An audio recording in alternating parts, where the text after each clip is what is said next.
Iran আৰু আমেৰিকাৰ মাজত কোনো চুক্তি বা কোনো আলোচনা সম্ভৱ হৈ উঠিবনে আগতকৈ আৰু অধিক কঠোৰ হ'বলৈ বিচাৰিছে ডোনাল্ড ট্ৰাম্প আমেৰিকাৰ 47 সংখ্যক ৰাষ্ট্ৰপতি গৰাকীয়ে নিজৰ কাৰ্যকাল আৰম্ভ কৰাৰ লগে লগে ইৰাণৰ ওপৰত ম্যাক্সিমাম প্ৰেছাৰ দিবলৈ বিচাৰিছে চাপ বৃদ্ধি কৰিবলৈ বিচাৰিছে কিন্তু কি বিচাৰে ইৰাণ যি ইৰাণৰ ওপৰত ইতিমধ্যে বহু প্ৰতিবন্ধকতা আৰোপ কৰি থোৱা হৈছে সেই দেশখনে বৰ্তমান আমেৰিকাৰ এই স্থিতিৰ বিৰুদ্ধে কিবা স্থিতি লৈছে নে আলোচনা কৰাত মত দিছে নমস্কাৰ আৰু স্বাগতম জনাইছো আমাৰ পোনপটীয়া সম্প্ৰচাৰলৈ আৰু এই মুহূৰ্তত এটা বিশেষ খবৰ আমি আপোনালোকৰ বাবে লৈ আহিছো খবৰটো হৈছে ইৰাণ আৰু আমেৰিকাৰ এতিয়া ইৰাণ আৰু আমেৰিকা বুলি ক'লে আমি জানো যে আমেৰিকাই শত্ৰু গণ্য কৰে ইৰাণক আমেৰিকাই ইজৰাইলৰ বন্ধু সহায়ক হিচাপে বন্ধু দেশ হিচাপে প্ৰত্যেক মুহূৰ্ততে ইজৰাইলৰ কাষত থিয় দি আছে যি ইজৰাইল ঘোৰ শত্ৰু হৈ পৰিছে আজিৰ তাৰিখত ইৰাণৰ বা ইৰাণে ঘোৰ শত্ৰু গণ্য কৰে ইজৰাইলক আৰু ইজৰাইলেও আসলতে ইৰাণে পৰৱৰ্তী গতিবিধি কেনেকুৱা ল'ব কি কৰিব কি নকৰিব প্ৰতিটো মুহূৰ্ত নজৰত ৰাখিছে তাৰ মাজতে আমেৰিকাত ৰাজনৈতিক পথ পৰিৱৰ্তন হ'ল ডোনাল্ড ট্ৰাম্প আহিল শাসনলৈ এতিয়া ডোনাল্ড ট্ৰাম্পৰ আগৰ যিটো কাৰ্যকাল আছিল তাত ডোনাল্ড ট্ৰাম্পে ইৰাণৰ বিৰুদ্ধে এক খুবেই কঠোৰ এক খুবেই শক্তিশালী স্থিতি লৈছিলে আনকি ইমানবোৰ প্ৰতিবন্ধকতা আৰোপ কৰিছিলে যে ইৰাণ এক প্ৰকাৰ কুঙা হৈ পৰিছিলে ইৰাণৰ অৰ্থনৈতিক দিশটো বৰ বেয়াকৈ প্ৰভাৱিত হৈছিলে আনকি ইয়াৰ পূৰ্বৰ ডোনাল্ড ট্ৰাম্পৰ পূৰ্বৰ ওবামা প্ৰশাসনৰ সময়ছোৱাত যি ইৰাণৰ সৈতে এটা নিউক্লিয়াৰ চুক্তিৰ যিটো এটা আলোচনা বা চুক্তি সন্দৰ্ভত বহুখিনি কথা আগবাঢ়িছিল ডোনাল্ড ট্ৰাম্প যোৱাটো কাৰ্যকালত শাসনলৈ অহাৰ লগালগ সেই চুক্তি বাতিল কৰাই নহয় ওলোটা ইৰাণৰ ওপৰত যথেষ্টখিনি প্ৰতিবন্ধকতা আৰোপ কৰিছিল কিন্তু আজিৰ তাৰিখত গোটেই যিটো মিডল ইষ্টৰ ডাইনামিক্স সেয়া কিছু সাল সলনি হৈছে কিয়নো আটাইতকৈ ডাঙৰ যি যুদ্ধ চলিল 2023 অক্টোবৰৰ পৰা সিদিনালৈকে চাবলৈ গ'লে 19 জানুৱাৰীলৈকে য'ত হামাছৰ সৈতে বৰ্তমান চুক্তি হৈছে শান্তি চুক্তি বা বন্দী প্ৰত্যাৰ্পণ হৈ আছে ইজৰাইলে সেইখন যুদ্ধ যুঁজিবলগীয়া হৈছে ইৰাণ তাত এটা পাৰ্টি হৈ পৰিছিলে এই ধৰণৰ আসলতে গোটেই ডাইনামিক্স সলনি হোৱাৰ সময়ছোৱাতে ডোনাল্ড ট্ৰাম্পে এইবাৰ কিছু মন্তব্য কৰিছে আৰু সেই মন্তব্যটো এনেকুৱা যে ডোনাল্ড ট্ৰাম্পে সকলো ধৰণৰ ইৰাণৰ পৰা অইল এক্সপৰ্ট ইৰাণ তেলত ধনী দেশ এখন ইৰাণৰ পৰা অইল এক্সপৰ্ট যাতে বন্ধ হৈ পৰে যাতে জিৰ' হৈ পৰে তাৰ বাবে এটা ম্যাক্সিমাম প্ৰেছাৰ এটা দিবলৈ বিচাৰিছে আৰু মূল উদ্দেশ্য ট্ৰাম্পৰ হৈছে এনেকুৱা যে ডোনাল্ড ট্ৰাম্পে আসলতে ইৰাণৰ সাপোৰ্ট ৰাখি কিবা যদি নেগোচিয়েচন কৰে কিবা যদি আলোচনা কৰে তেনেহলে সম্পূৰ্ণকৈ সাপোৰ্ট ৰাখি কৰিবলৈ বিচাৰিছে আনকি ডোনাল্ড ট্ৰাম্পে এনেকৈও কৈছে যে ইজৰাইলে ইৰাণত কোনো ধৰণৰ আক্ৰমণ নকৰে কোনো ধৰণৰ বোমা নেপেলায় যদিহে আলোচনা কৰে বা এই নিউক্লিয়াৰ পাৰ্টখিনি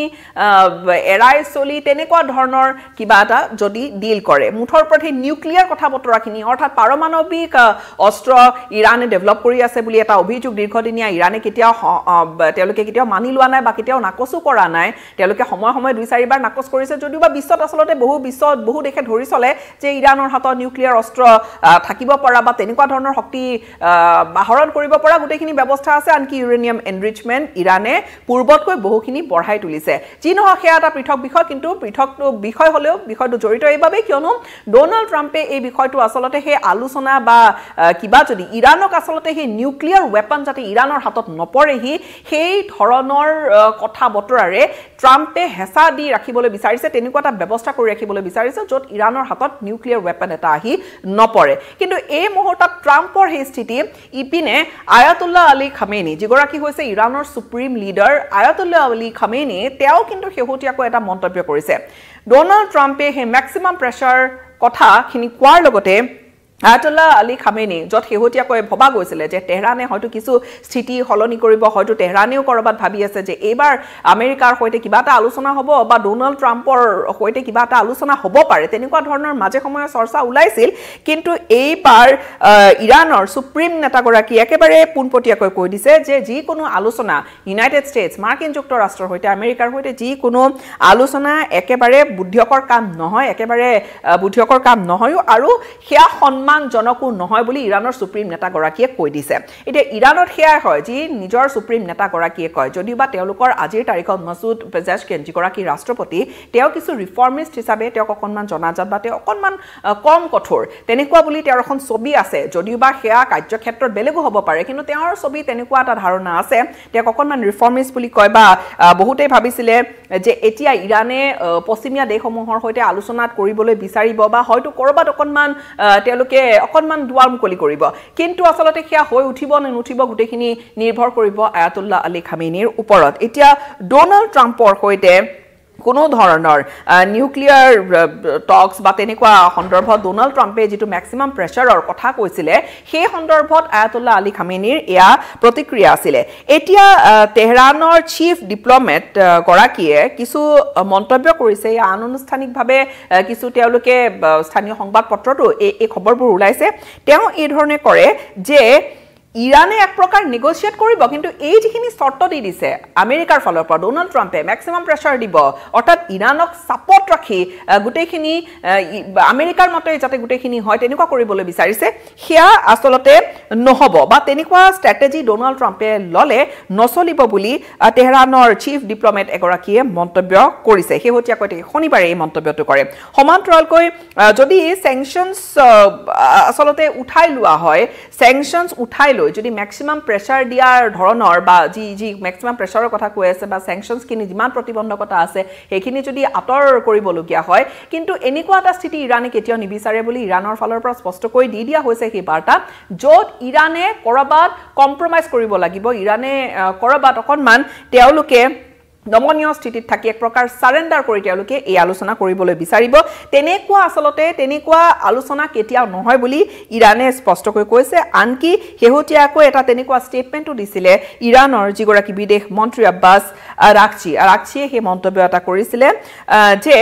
স্যাংচনছ যিখিনি প্ৰতিবন্ধকতা আৰোপ কৰি থোৱা হৈছে সেই স্যাংচনছখিনি উঠাবলৈকে আলোচনা হ'ব লাগিব কিন্তু সেই আলোচনা সেই ম্যাক্সিমাম প্ৰেছাৰৰ ফ্ৰেমৱৰ্কত থাকি সেই ধৰণৰ আলোচনা নহব ইৰানৰো তাত সমানে ইৰানে কথাখিনি ক'বলৈ বিচাৰিব আৰু আমেৰিকাই যি কয় সেইমতে উঠা বহা ইৰানে নকৰে এয়া আছিলে তেওঁলোকৰ বিদেশ মন্ত্ৰী গৰাকীৰ মন্তব্য কিন্তু যেহেতু আমেৰিকাৰ সৈতে কোনো ধৰণৰ আলোচনা সন্মানজনক আলোচনা নহয় বুলি আয়াতুল্লাহ আলী খামেনিয়ে কৈছে ইৰানৰ সুপ্ৰিম নেতা গৰাকীয়ে কৈছে এটা তাতে আহিছে সেই প্ৰশ্নমুধকটো যে কি হ'ব হসাকৈ আলোচনা হ'ব নে ইৰানেও কৰবাত ভাবি আছে যে অকণমান আমেৰিকাই নৰম স্থিতি ললে আমি আলোচনা কৰিবলৈ ৰাজি হ'ম কিন্তু এই মুহূৰ্তত ডোনাল্ড ট্ৰাম্পৰ যেটো স্থিতি পূৰ্বতে যেটো ইৰান বিৰোধী স্থিতি আছিলে ডোনাল্ড ট্ৰাম্পক একেবাৰে ঘোৰ ইৰান বিৰোধী বুলিয়ে জনা যায় এইবাৰ যেন স্থিতি আৰু অধিক সবল কৰি অধিক কঠোৰ হৈ আগ্ৰাহী ৰূপত ডোনাল্ড ট্ৰাম্প আছে যে মই যেটো কম সেয়াই হ'ব বা আমেৰিকাই যি ক'ব সেয়াই হ'ব যি নহওক ডোনাল্ড ট্ৰাম্পৰ শেহতীয়া তেনেকুৱা কিছু নিৰ্দেশনা বা তেনেকুৱা কথা বতৰাই আগন্তুক সময়ছোৱাখিনিত ইৰানক যে সম্পূৰ্ণৰূপে চাপত ৰাখিবলৈ বিচাৰিব আসলতে সেই কথাখিনি উমান পোৱা যায় আৰু ইজৰাইলৰ প্ৰায় ডাঙৰ বোমাৰ পৰা আৰম্ভ কৰি তেনেকুৱা অস্ত্ৰ যেটো ইজৰাইলে লাভ কৰি আছিল আমেৰিকাৰ ফালৰ পৰা সেই গোটেইখিনি তাত অনুমোদন জনাইছে ইজৰাইলে সকলো ধৰণৰ অস্ত্ৰ লাভ কৰিছে আমেৰিকাৰ পৰা আমেৰিকা যিখন দেশে সকলো ধৰণৰ ফৰেন ফান্ডিং বন্ধ কৰি দিছে ইজৰাইলৰ কাষত কিন্তু পূৰ্ণোদ্যমে থিয় হৈছে আনকি ডোনাল্ড ট্ৰাম্প শাসনলৈ অহাৰ পিছতে যিগৰাকী প্ৰথম বিশ্ব নেতাক লগ ধৰিছে সেইগৰাকীয়ে হৈছে ইজৰাইলৰ প্ৰধানমন্ত্ৰী বেঞ্জামিন নেতান্যাহু সেই দিশৰ পৰা চাবলৈ গ'লে ইজৰাইলৰ কাষত যে একেবাৰে ঘনিষ্ঠ ৰূপত থিয় দি আছে ডোনাল্ড ট্ৰাম্প সেই বাৰ্তাটো তেওঁ স্পষ্টকৈ দিছে যি নহওক এতিয়া ৱাশ্বিংটনৰ সৈতে আমেৰিকাৰ সৈতে নেগোচিয়েশ্যন অৰ্থাৎ আলোচনা নকৰো ধৰণৰ স্থিতি এটা লৈ আছে ইৰানে পৰৱৰ্তী সময়ছোৱাত কৰবা ডোনাল্ড ট্ৰাম্পে স্থিতি সলনি কৰিব পাৰে নেকি সেয়া লক্ষণীয় হ'ব ইৰানৰ স্থিতি কি হ'ব সেয়াও লক্ষণীয় হ'ব কিন্তু এই ধৰণৰ কথা বতৰাৰ পিছতে কিন্তু ইৰানৰ তেওঁলোকৰ যি মুদ্ৰাৰ যি ভ্যালু সেয়া কিন্তু আকৌ অৱনমিত হৈছে স্বাভাৱিকতে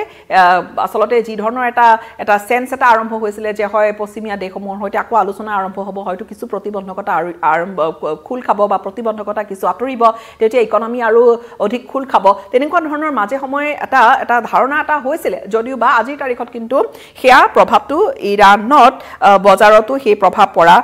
পৰিলক্ষিত হৈছে কিন্তু কৰবাত মাসুদ পেজেশকিয়ান যিগৰাকী তেওঁলোকৰ ৰাষ্ট্ৰপতি তেওঁক আসলতে দেখা যায় যে তেওঁ অকণমান তেওঁ আলোচনাৰ পক্ষত থকা যেন পৰিলক্ষিত হয় যে তেওঁ আলোচনা কৰিবলৈ বিচাৰে কিন্তু আয়াতুল্লাহ আলী খামেনিয়ে এই মুহূৰ্তত যেটো বাৰ্তা স্পষ্ট কৰি দিছে অৰ্থাৎ ইৰানে নিজৰ স্থিতি স্পষ্ট কৰি লৈ আছে আৰু লক্ষণীয় হ'ব এতিয়া পৰৱৰ্তী দিনকেইটাত কি হয় সমান্তৰালকৈ ইৰানত শেহতীয়াকৈ নিজৰ দেশখনেও আন বহু আচলতে তেওঁলোকৰো ভিতৰুৱা আভ্যন্তৰীণ তেওঁলোকে বহু সমস্যাৰে পাৰ হ'বলগীয়া হৈছে আনহাতে এফালে ইকনমি তেওঁলোকৰ ভঙা বা সম্পূৰ্ণৰূপে ভাঙি পৰিছে বা সম্পূৰ্ণৰূপে ইকনমি তেওঁলোকৰ থৰক বৰক আৰু সমান্তৰালকৈ তেওঁলোকৰ বিদ্ৰোহৰ পৰা আৰম্ভ কৰি তেওঁলোকৰ কঠোৰ নীতি নিয়মৰ বিৰুদ্ধে তেওঁলোকৰ দেশৰ জনতাই মাজে সময়ে জাগৰণ বা জনজাগৰণ প্ৰতিবাদ সেয়া কৰি আহিছে আজিৰ তাৰিখত ইৰাণ এনেকুৱা এটা স্থিতিত আছে যে কোনফালে তেওঁলোকে সিদ্ধান্ত ল'ব তেওঁলোকেও হয়তো এই মুহূৰ্তত সঠিককৈ কৈ দিব নোৱাৰে মুঠৰ ওপৰত সকলোৱে ৱেইট এণ্ড ৱাচ কৰি আছে সকলোৱে চালি জাৰি চাই স্থিতি লৈ আছে পৰৱৰ্তী দিনকেইটাত যে এক প্ৰকাৰ অনিশ্চয়তাৰ ডাৱৰ এতিয়াও আঁতৰা নাই মধ্যপ্ৰাচ্যৰ পৰা সেইখিনি কথাকেই অন্তত এই মুহূৰ্তত ক'ব পাৰি যে অনিশ্চয়তা এতিয়াও আছে কিন্তু ডোনাল্ড ট্ৰাম্পে যে আগন্তুক দিনকেইটাক অধিক কঠোৰ হৈ এটা স্থিতি ল'ব সেয়াও এক প্ৰকাৰ গম পোৱা গৈছে কিন্তু পূৰ্বতে ডোনাল্ড ট্ৰাম্পে কঠোৰ স্থিতি ইৰাণৰ বিৰুদ্ধে লৈছিলে কিন্তু ইৰাণ থমকি ৰোৱা নাছিল ইউৰেনিয়াম এনৰিচমেণ্টৰ পৰা আৰম্ভ কৰি তেওঁলোকৰ প্ৰতিৰক্ষাৰ ড্ৰোন আদি তৈয়াৰ কৰা তেওঁলোকৰ যিবোৰ কাৰখানা সেয়া কিন্তু তেওঁলোকৰ পূৰ্ণোদ্যমে চলি আছিল অৰ্থাৎ ইৰাণ একেবাৰে থমকি ৰোৱা নাছিল যদিওবা তেওঁলোকৰ ইকনমিত তেওঁলোকৰ অৰ্থনৈতিক ব্যৱস্থাত আঘাত আহিছিলে যদিওবা বিশ্বৰ বিভিন্ন দেশৰ সৈতে বেপাৰ বাণিজ্য তেওঁলোকৰ ক্ষতিগ্ৰস্ত হৈছিলে কিন্তু সম্পূৰ্ণৰূপে ৰৈ যোৱা নাছিলে আৰু তাৰ প্ৰতি লক্ষ্য ৰাখিয়ে ইৰাণ আজিৰ তাৰিখতো হয়তো ৰৈ নাযায় কিন্তু অনিশ্চয়তা নিশ্চয়কৈ আছে এতিয়া সময়ত এই আলোচনা হৈ সম্ভৱ উঠিব